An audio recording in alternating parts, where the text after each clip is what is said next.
So the tour has just started, and the first thing you can see are all these abandoned buildings in which the managers used to spend their time here. We're here in the village of Mariënburg, but it has been raining for the past 15 minutes, so I'm being hindered today to actually make this vlog. What is up, guys? Expert Farmer here. We arrived not too long ago at Mariënburg. We're actually having a rest right now because of the rain, but at arrival a couple of houses and some old buildings, but I saw a monument that they're busy with, but because of the rain they're having a little rest. It's a nice quaint place. You can see that back in the day it used to have a lot of activity, but right now it's pretty much a ghost town, and that's a bit sad to see, but you can see that this place has a lot of history to it.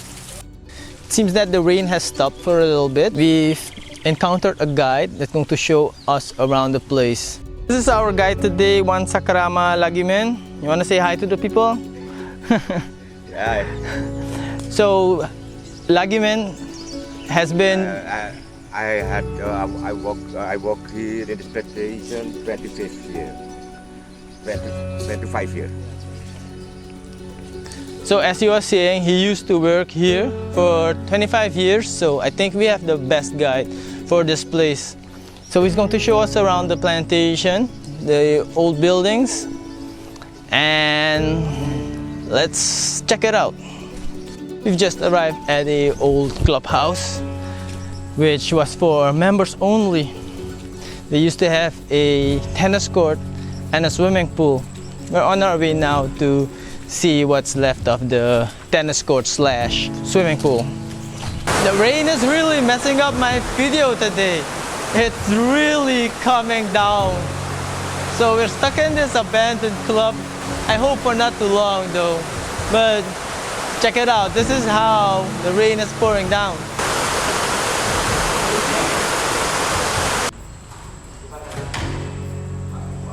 So see there where the tall grass is? That's where the swimming pool used to be, but you can see that nature has reclaimed it.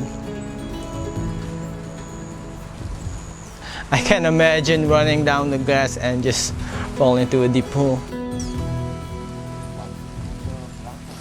So this is the old tennis court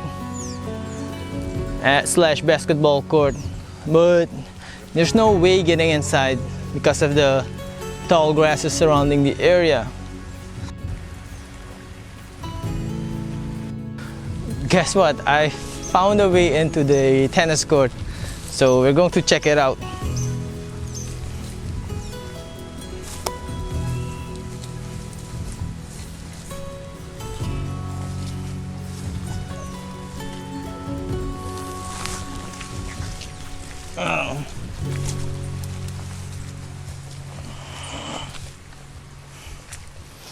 So this is what's left of the basketball court slash tennis court.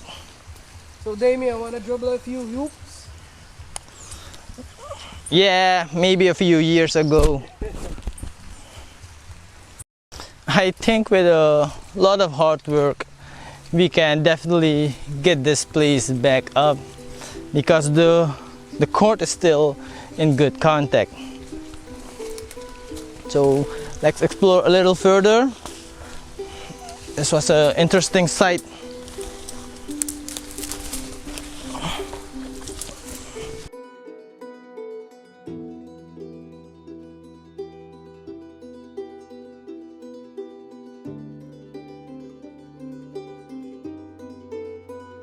Here we have expert farmer being the conductor for today, which was impossible to do in 1903 for people like him.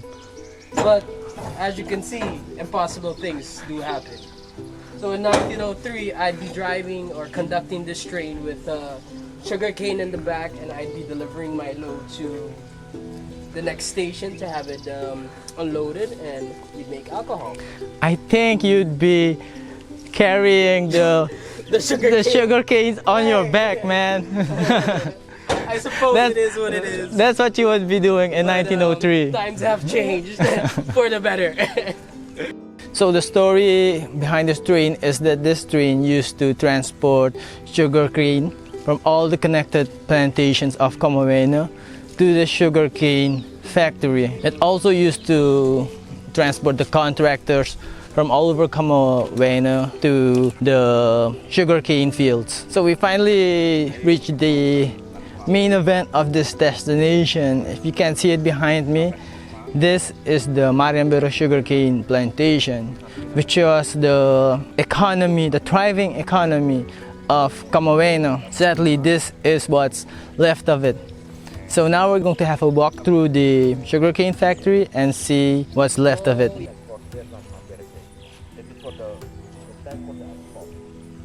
So this building behind me might not look that impressive, but for Suriname standards, it's kinda is, because this building right here was built in 1954. And it's about 5 stories tall, and this is where they used to process the alcohol that they got from the sugarcane refining process. It's a pretty tall building, as you can see yourself. So pretty impressive for the time being. I'm about to step in the 5-story building to see what's left of it.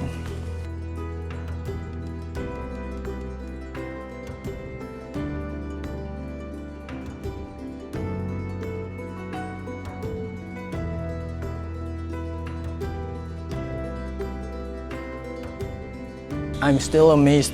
This is my second time visiting this place, and this is the first time I'm actually hiring a guide to show us around this place. But he has too much to explain, so I cannot record everything he's saying. But man, this place is an amazing place. It's nice for an adventure, it's nice for some really cool photo shoot.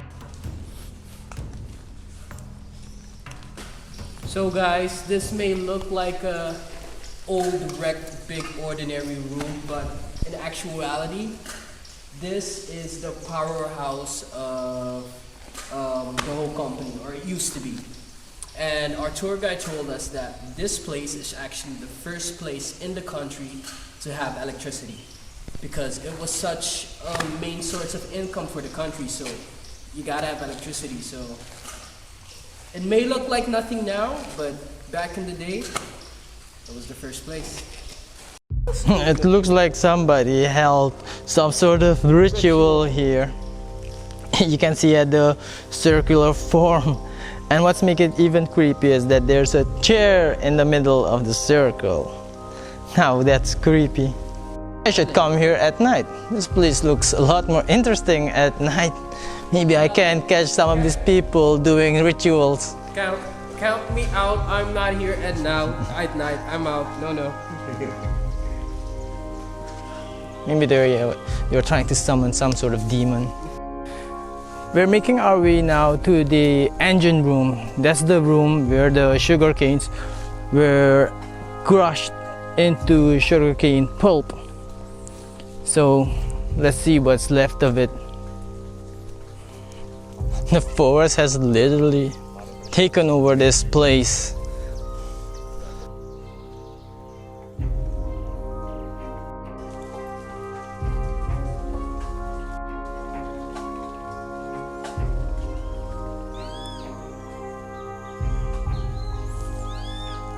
The engine room used to be in a building, but as you can see that the building has just disappeared. This is because the people took the metal and brought it to the scrapyard for some money.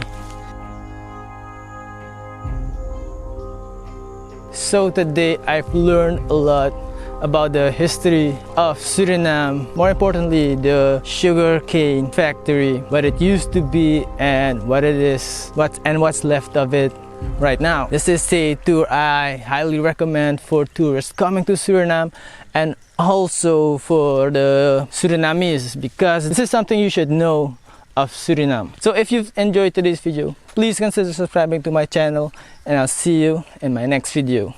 Peace.